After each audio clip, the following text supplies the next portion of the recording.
Tu ne seras jamais un grand leader si tu dis tout.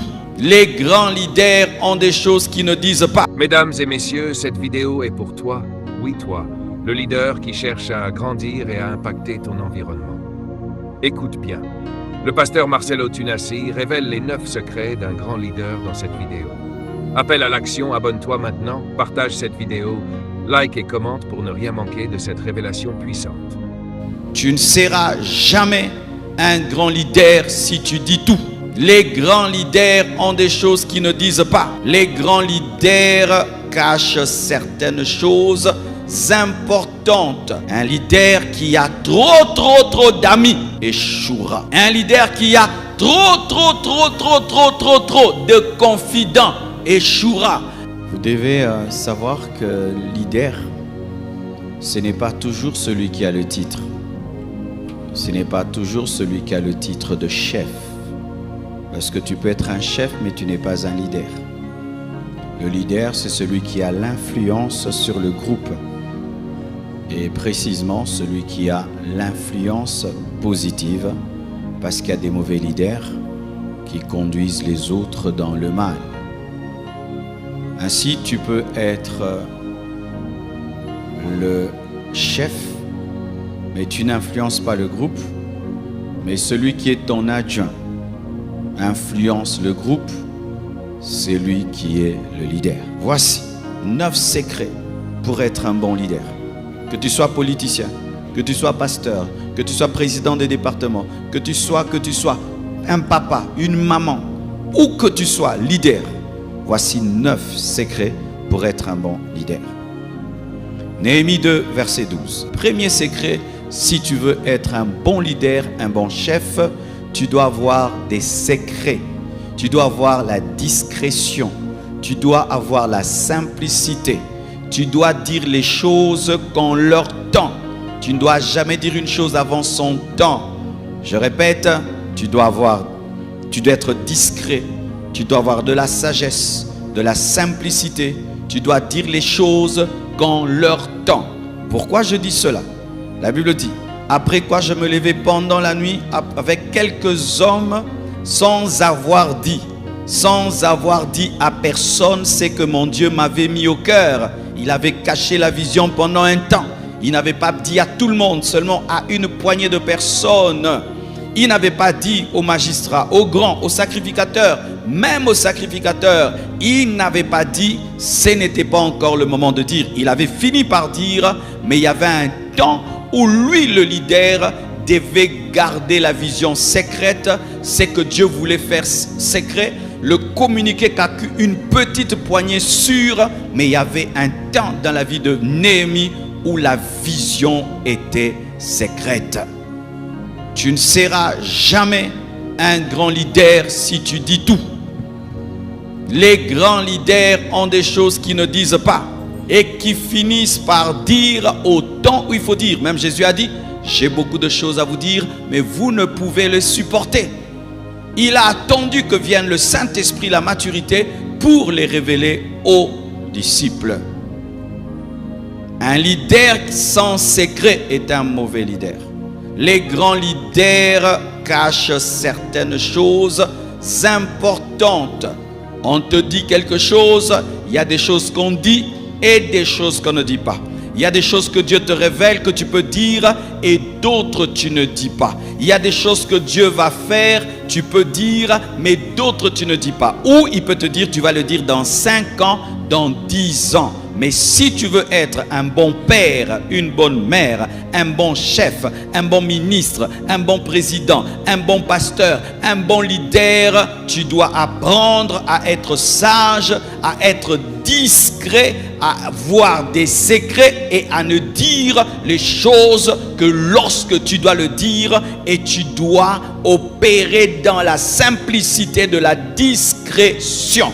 Sinon, ta vision sera combattue avant le temps. Sinon, tu auras des ennemis avant le temps. Sinon, ta vision sera freinée. Sinon, tu auras des combats inutiles. Alléluia. Deuxième secret pour avoir un bon leadership et être un bon chef, tu dois avoir une fine équipe. Néhémie 2, verset 12, la Bible dit: après quoi je me levai pendant la nuit avec quelques hommes, pas tout le monde. Voici dans le leadership. Dans le leadership de Jésus-Christ, tu vas voir, il avait 12 disciples. Mais les 12 disciples étaient fragmentés en 4. Il y avait des groupes de 3, de 3, de 3. Il y avait ceux qui étaient très très très proches, ceux qui étaient proches, ceux qui étaient un peu proches, ceux qui étaient lointains. Ce n'est pas tout le monde qui a vu la transfiguration de Jésus. Ce n'est pas tout le monde qui dormait sur la poitrine de Jésus. Ce n'est pas tout le monde qui était là lorsqu'il devait ressusciter les morts. Alléluia. Il y a toujours un noyau limité autour des grands leaders. Plus tu as un trop grand noyau, plus tu auras des problèmes. Quand tu veux être un grand chef, ne sois pas entouré d'un grand noyau. C'est-à-dire les gens qui accèdent aux secrets, les gens qui accèdent facilement à ta vie, les gens qui accèdent facilement à ton cœur, les gens qui accèdent facilement à ce que tu veux faire. Il ne faut pas en avoir beaucoup. Il faut être entouré de beaucoup de gens, mais pour ce qui est des grandes décisions, il faut avoir quelques personnes. Même Jésus avait 3 disciples qui étaient proches de lui: Jean, Jacques et Pierre. Jean, Jacques et Pierre. Mais même pour révéler Judas, c'était Jean. Alléluia. Un leader qui a trop d'amis échouera. Un leader qui a trop de confidents échouera. Un leader qui a trop de conseillers échouera. Il faut avoir quelques conseillers, quelques confidents, quelques amis. Mais lorsque tu en as de trop, il va se faire que ce n'est pas encore le temps que les gens sachent, et les gens savent alors que tu n'as pas eu le temps de blender dans la prière, dans la sagesse, la vision. Alléluia. C'est pourquoi, frère, lorsque tu es à côté d'un leader, il ne faut pas te plaindre du genre: pourquoi lui est là pas moi? Pourquoi lui est là pas moi? Pourquoi lui est là pas moi? Parce que dans le leadership, ce n'est pas tout le monde qui est à côté du chef. Un chef qui tout le monde peut être à côté de lui va mourir. On va t'empoisonner, tu ne sais pas qui t'a empoisonné. Les secrets vont sortir, tu ne sais pas qui a fait sortir le secret. Mais si tu sais que moi, les secrets, je ne dis qu'à 3 personnes et ça sort. Je sais que je convoque 3 personnes. Venez, j'ai dit ça qu'à vous 3. Comment c'est sorti? C'est entre vous 3. Mais si tu dis au monde entier, comment tu sauras qui a fait sortir? Alléluia. Lorsque tu es à côté d'un leader, ne te plains pas qu'il y ait des gens très proches de lui. Perce pour être près de lui. Parce qu'eux ne sont pas nés près de lui. Troisièmement, un autre secret du leadership. Néhémie 2, verset 13. La Bible dit: un leader, qu'est-ce qu'il fait? Il inspecte les problèmes. Avant de prêcher ici, mes frères, je viens du chantier. Je suis passé partout. Je suis entré même dans les toilettes. Je suis allé. Pourquoi? Parce que les gens viendront prier ici et ils iront dans les toilettes. Et je me suis mis à la place de ceux qui iront dans les toilettes et j'ai dit: non, cette toilette est petite. Comment vous pouvez faire une toilette si petite comme ça, comme si tout le monde est Miss? C'est parce que j'ai inspecté que je me suis rendu compte que la taille de la toilette est très petite. Et j'ai pu remarquer qu'on n'a pas prévu les personnes grasses et costauds, et que si on mettait un lavabo là, dans une toilette pareille, eh bien les personnes ne vont pas entrer comme ça, elles vont entrer comme... Pourquoi j'ai pu voir? Parce que j'y ai mis mes pieds. Tu ne dirigeras jamais bien si tu es un théoricien qui ne descend jamais sur terrain pour voir les problèmes. Alléluia. Tu dois descendre sur terrain. Aller dans les toilettes et savoir que ça sent mauvais, qu'il y a une toilette qui est bouchée. Même si tu es chef, tu dois descendre en bas. Même si tu délègues le pouvoir, tu dois avoir le temps de descendre en bas. C'était les chansons du roi. Mais il quitte, il va vérifier la muraille. Alors qu'il n'est pas architecte, il n'est pas bâtisseur. C'est un échanson du roi. Considère les problèmes. Observe-le. Inspecte-le. Étudie-le. Va sur le terrain. Cherche à connaître le problème. Car si tu ne connais pas le problème, tu n'auras pas la solution. On a la solution lorsqu'on connaît le problème. Et des fois, le fait de ne pas descendre sur terrain fera quoi? Tu penses que c'est un petit problème alors que c'est un grand problème. Et des fois, tu penses que c'est un grand problème alors que c'est un petit problème. C'est l'un même des problèmes de l'Afrique. Oh, Mokonzi, il y a ça, ok. Oh, chef, il y a ça, ok. Mais quand tu ne descends pas sur terrain, lorsque tu ne peux pas toi-même tâter les problèmes, eh bien, tu auras des faux rapports. C'est quand vous voyez quelqu'un qui descend là où il y a la guerre. Il n'est pas militaire, il prend son avion, il va au front, alors que sa vie est en danger, pour se rendre compte de ce qui se passe. Parce que des fois, on peut te dire qu'on a la victoire alors qu'on est en train de perdre. Néhémie est allé. Il a inspecté la muraille et il s'est rendu compte qu'elle était vraiment détruite, qu'il y avait un grand travail. Ainsi, il pouvait intérioriser que je dois bosser dur. Parce que si tu n'as pas la vraie connaissance du problème, tu vas croire que c'est facile alors que c'est difficile. Tu vas croire que tu vas le faire en un mois alors que tu vas le faire pendant toute une année. 4. Néhémie 12, verset 13 toujours. Un leader réfléchit. Si tu n'as pas de bureau, trouve-toi un endroit pour réfléchir. Mes frères, vous ne serez jamais des grands hommes si vous ne réfléchissez pas. Aujourd'hui, les gens ne réfléchissent plus beaucoup. Nos cerveaux sont captivés par les écrans. Nos cerveaux sont captivés par les blagues de TikTok, les blagues à gauche, à droite, des nouvelles, plein de nouvelles. Tu te réveilles là, si tu n'as pas le contrôle de ton téléphone, tu auras même 1000 nouvelles qui n'ont rien à voir avec ta vie. Et ce qui fait aucune concentration sur ta vie. Combien d'heures tu passes en train de réfléchir sur ta vie? Car si tu ne peux pas réfléchir sur ta vie, comment tu vas réfléchir sur la mienne? Alléluia. Mes frères, chers Congolais, dans l'avion, on n'est pas tout le temps en train de danser, de rire, de blaguer. Non, un tel peuple ne se développe jamais. Vous n'allez pas réfléchir pour comprendre votre pays, comprendre votre histoire, comprendre votre futur et réfléchir. Réfléchir sur l'avenir de vos enfants. Les enfants que vous aurez vont vivre dans quel genre de monde? Si on est en train de vendre les terres et tout le reste, vos enfants et les enfants de vos enfants, est-ce que vous prenez le temps de réfléchir sur de telles choses?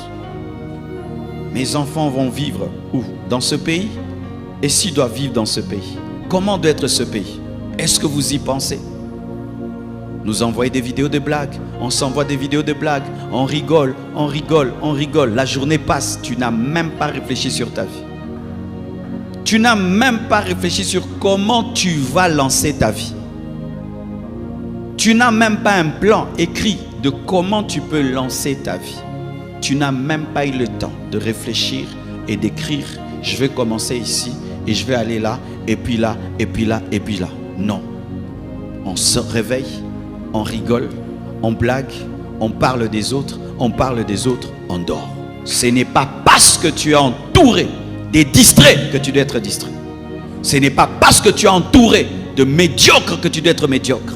Ce n'est pas parce que dans ton voisinage, personne ne voit plus loin que son nez, que toi tu dois faire comme eux. Cinquièmement, Néhémie 2, verset 12. Après quoi, je me levai pendant la nuit avec quelques hommes, sans avoir dit à personne ce que mon Dieu m'avait mis au cœur de faire pour Jérusalem. Il n'y avait avec moi d'autres bêtes de somme que ma propre monture. Néhémie 2, 15. Je montais de nuit par le torrent et je considérais encore la muraille. Puis je rentrai par la porte de la vallée et je fus ainsi de retour. Remarquez ceci, au verset 12, on dit la nuit. Au verset 15, on dit la nuit. Néhémie travaillait des fois la nuit. Un grand leader des fois. Et souvent, il travaille la nuit. Presque tous les hommes influents travaillent la nuit. Pourquoi? Parce que la nuit, tout le monde est calme. Il n'y a pas d'embouteillage. Il n'y a pas de dérangement. Il n'y a pas de bruit. Et il y a la totale concentration. Prenez l'habitude, des fois, mes frères, pendant que tout le monde dort, de sortir de votre chambre, de sortir de votre lit pour aller travailler. Beaucoup de grandes révélations s'obtiennent la nuit. Beaucoup de grandes révélations s'obtiennent la nuit. Parce que ceux qui te dérangent dorment.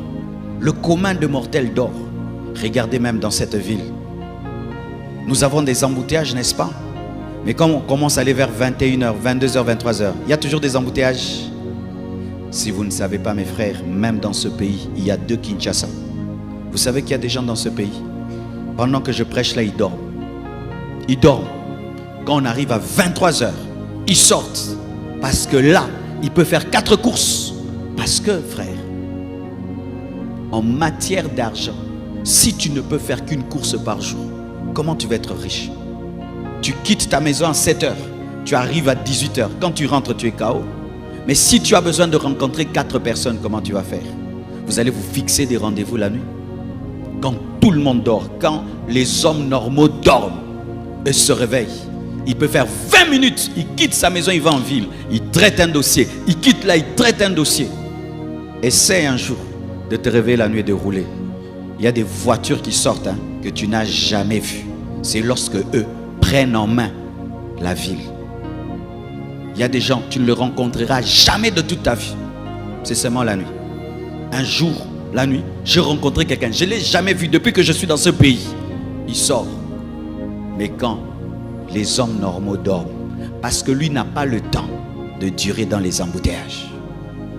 Mais s'il y a des embouteillages des véhicules, il y a aussi des embouteillages des bruits, des embouteillages des paroles. D'ailleurs, maintenant, les gens disent on est dans les bruits. Alors, comment tu vas faire? Même ce qu'on appelle aujourd'hui, on appelait les Fumubuku. Ce sont ces jeunes très intelligents avec lesquels on étudiait. La plupart étudiaient quand? La nuit. La nuit. Les premiers de la classe, la plupart du temps, étudient quand? La nuit. Si toi, la nuit, c'est toujours dormir, fais très attention.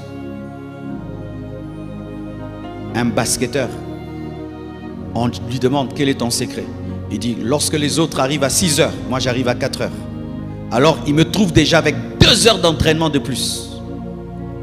Si tout le monde dort, toi aussi tu dors, toi aussi tu dors, tu ne seras pas différent.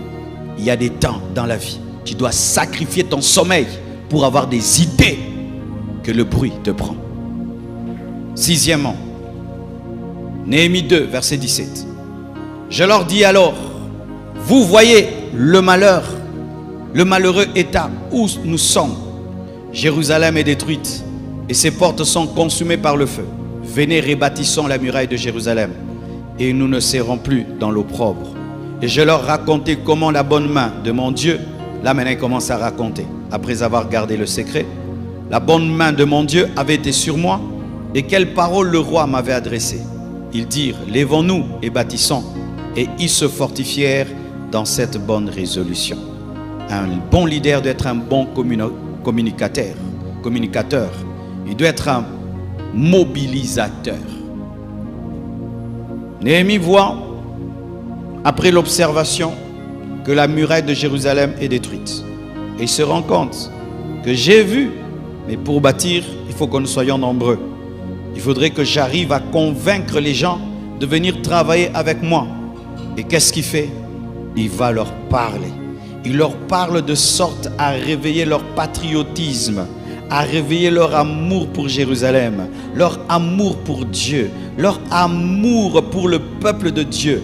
Et après qu'il ait écouté, ils disent, lèvons-nous et bâtissons. Un leader doit être un bon communicateur. Même pour diriger la chorale, si tu ne sais pas parler, tu vas dire que chacun porte l'uniforme. Tu n'as pas précisé l'uniforme. Celui-ci vient en rouge, en bleu. Mais tu dois dire chacun vient en uniforme noir, blanc. Et seront en noir, blanc. Alléluia. Apprends à parler si tu veux être un bon leader. Apprends à parler. Et si les gens souvent se plaignent de ta manière de parler, si ces personnes sont objectives, corrige. Alléluia. Corrige. Travaille l'art de parler. Travaille l'art de communiquer. Travaille l'art de mobiliser. travaille l'art de donner aux gens l'envie de faire ce que Dieu t'a dit et ce que tu trouves bon. Travaille cela. Ne dis pas, celui qui veut, il fait. Et celui qui ne veut pas, laisse. Alléluia. Vous me donnerez raison. Vous me donnerez raison. Un leader ne parle pas comme ça. J'entends des mamans qui disent ça. Toi, ma fille, quand tu souffriras, tu penseras à moi. Parle-moi pour que je me corrige, afin que je ne souffre pas. Alléluia. Apprends à parler. Apprends à communiquer. Apprends à parler quand tu es un leader. La parole a une puissance. La parole est créatrice. J'ai écouté un homme de Dieu qui est venu des États-Unis. Il enseignait sur l'ordre et la discipline. Une fois seulement. Quand je l'ai écouté, l'Esprit de Dieu m'a dit, Marcelo, tu es désordonné. Tu dois arranger ta vie. J'ai appliqué ce qu'il m'a enseigné et ma vie a changé. Je ne l'ai pas écouté 2 fois, une seule fois. Mais il avait tellement bien parlé que c'était suffisant pour bouleverser ma vie jusqu'à aujourd'hui. Quand tu as l'occasion de parler, parle bien. Parle bien. Un leader dirige par la parole. 7e, Néhémie 2, verset 12. Après quoi, je me levai pendant la nuit avec quelques hommes sans avoir dit à personne ce que mon Dieu m'avait mis au cœur de faire pour Jérusalem. Il n'y avait avec moi d'autres bêtes de somme que ma propre monture. Verset 18. Je leur racontai comment la bonne main de mon Dieu avait été sur moi et quelles paroles le roi m'avait adressées. Ils dirent, lèvons-nous et bâtissons, et ils se fortifièrent dans cette bonne résolution. Après avoir bien communiqué, être un visionnaire, un mobilisateur. 7e, tu dois être en avance, tu dois être devant, tu dois être un modèle. Néhémie se levait et le peuple a dit, lèvons-nous. Il s'est d'abord levé, ensuite le peuple s'est levé. Il n'a pas demandé au peuple de se lever sans se lever lui-même. Il n'était pas assis pendant qu'il demandait au peuple de se lever. Lui-même d'abord s'est levé, ensuite le peuple s'est levé. J'aimerais même faire une parenthèse, chers dirigeants. Comment vous voulez que nous respecte le code de la route si vous ne respectez pas le code de la route? Comment? Vous nous dites de rouler comme ça, mais quand c'est votre tour, vous roulez à sens inverse. Qu'est-ce qui se passe? Nous aussi on vous suit. Vous nous dites de ne pas brûler les feux rouges. Vous brûlez les feux rouges. Vous nous dites de nous soumettre à la loi. Vous-même, vous ne vous soumettez pas à la loi. Comment vous voulez qu'on puisse se soumettre à la loi? Lorsqu'on veut diriger, il faut être devant. C'est pourquoi tout pasteur qui n'est pas un modèle ne peut pas diriger l'église. Tout pasteur qui n'est pas exemplaire ne peut pas diriger l'église. Un père, toi-même tu couches avec des petites filles et puis tu dis à tes garçons d'être chastes, ça va marcher. Un père qui couche avec des petites filles et tu vas dire à tes filles, soyez vierges, ça va marcher? Ça ne va pas marcher. Le leader est devant. Néhémie s'est levé d'abord. Ensuite, le peuple s'est levé. Ne demande pas aux gens de faire des choses que toi-même tu ne fais pas. Ne demande pas aux gens de faire des choses que tu refuses de faire. Ils seraient incapables de te suivre. Quand tu es leader et tu dis de faire une chose, toi-même tu dois la faire. Commence toi-même à la faire. Ensuite, les autres te suivront. Commence d'abord à te mettre debout. Ensuite, les autres se mettront debout. 8e, Néhémie 2, 19 à 20. Sambala le Horonite, Taubija, le serviteur ammonite, et Geshem, l'arabe, ayant été informés, se moquèrent de nous et nous méprisèrent. Ils dirent, que faites-vous là? Vous révoltez-vous contre le roi? Et je leur fis cette réponse. Le Dieu des cieux nous donnera le succès. Nous, ses serviteurs, nous nous lèverons, nous bâtirons. Mais vous, vous n'avez ni part, ni droit, ni souvenir dans Jérusalem. Un bon leader sait marcher et avancer malgré les oppositions. Et il sait répondre à ceux qui le découragent et aux détracteurs. Dans l'influence, tu auras toujours Sambala. Tu auras toujours Tobija. Tu auras toujours des combats. Et un leader se prépare toujours à des combats. Le leader qui ne se prépare pas au combat est un enfant. Car tout leadership a une opposition. Alléluia. Tout leadership a une opposition. Et c'est normal d'avoir des opposants. Alléluia. Ne tuez pas vos opposants, mais avancez malgré eux. Je répète, ne tuez pas vos opposants, mais malgré leur présence, avance. Construis la muraille même si Sambala et Tobija te découragent. Avance même si les gens sont contre toi. Et démontre que tu es meilleur par le travail. Démontre que tu es meilleur par le travail. C'est la muraille construite qui fera la différence. Je répète, c'est la muraille construite qui fera la différence. Lorsque les gens te combattent, ne perds pas ton temps à les écouter, mais toi bosse. Mais toi bosse. Et toi bosse encore et bosse encore. Et avec le temps, ils se rendront compte par tes résultats et par tes fruits que c'est toi que Dieu a établi. Ne perds pas ton temps à écouter ceux qui te découragent, mais leur découragement doit être transformé en motivation afin que tu puisses travailler davantage. Plus on fouette un cheval, plus il court rapidement. Et plus on décourage un leader, plus il travaille. Plus on fouette un cheval, plus il augmente la vitesse. Et plus on s'oppose à un véritable leader, plus il est concentré, plus il bosse. Et il bosse. Pourquoi? L'opposition révèle que tu as une vision. L'opposition révèle que tu n'es pas n'importe qui. Parce qu'on ne combat pas le vent, on ne combat que les grands hommes. On ne combat que les grands hommes. Lorsque tu sens que les gens ne font que te combattre, c'est parce qu'ils sentent ton influence. Ils sentent ton influence. On ne combat pas n'importe qui. Les hommes de ce monde ont dit qu'on ne jette des pierres qu'à un arbre qui porte des fruits. Les fruits les pierres révèlent les fruits. Les pierres révèlent les fruits. Porte du fruit et porte du fruit et porte du fruit. Et lorsqu'on te décourage, apprends à parler pour ne pas être découragé. Que personne ne te vole ta vision, que personne ne te vole ta vitesse, que personne ne te vole ton rêve. Si Dieu t'a dit que tu seras politicien, fais la politique, même si les gens disent qu'un chrétien ne peut pas faire la politique. Si Dieu t'a dit que tu seras basketteur, fais le basket, même si on te dit que tu seras pauvre. Si Dieu t'a dit que tu seras cultivateur, va cultiver, même si on t'appelle villageois. Mais après, lorsque c'est toi qui vas nous amener les maniocs, lorsque c'est toi qui vas nous amener les fruits, on va t'appeler Monsieur Supermarché. Frères et sœurs, que rien ne t'arrête. Les véritables leaders sont inarrêtables, instoppables, imbloquamables. Tu bloques, il passe. Tu bloques, il saute. Tu bloques, il déplace. Mais rien ne peut l'arrêter. Que rien ne t'arrête. Si tu as un rêve qui vient de Dieu, que rien ne t'arrête. Si Dieu t'a parlé, que rien ne t'arrête. Si Dieu t'a parlé, que rien ne t'arrête. Personne ne m'arrêtera. Le Congo ne m'arrêtera pas. La jalousie ne m'arrêtera pas. Rien ne m'arrêtera. Seul Dieu pourra m'arrêter. Alléluia. C'est ça un leader. Un leader ne pleure pas. Oh mais combat. Bébé. Bébé. Tout leader a des combats. Et les combats peuvent venir de ta famille, peuvent venir de tes amis, peuvent venir de ton mari, peuvent venir de ta femme, peuvent venir de tes frères. Judas venait d'où? À côté de Jésus. Celui avec qui Jésus mangeait. Mais quand il est venu, Jésus a dit quoi? Ce que tu dois faire, fais-le. Charisme. Ce sont les immatures qui pensent que tout le monde doit les aimer.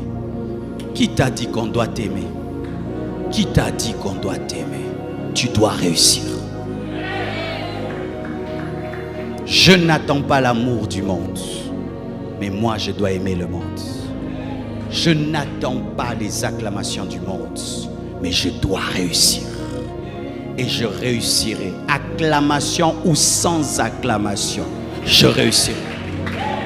Les hommes grands, ils ont un mental imperturbable. Tu acclames, il avance. Tu n'acclames pas, il avance. Tu l'aimes, il avance. Tu ne l'aimes pas, il avance.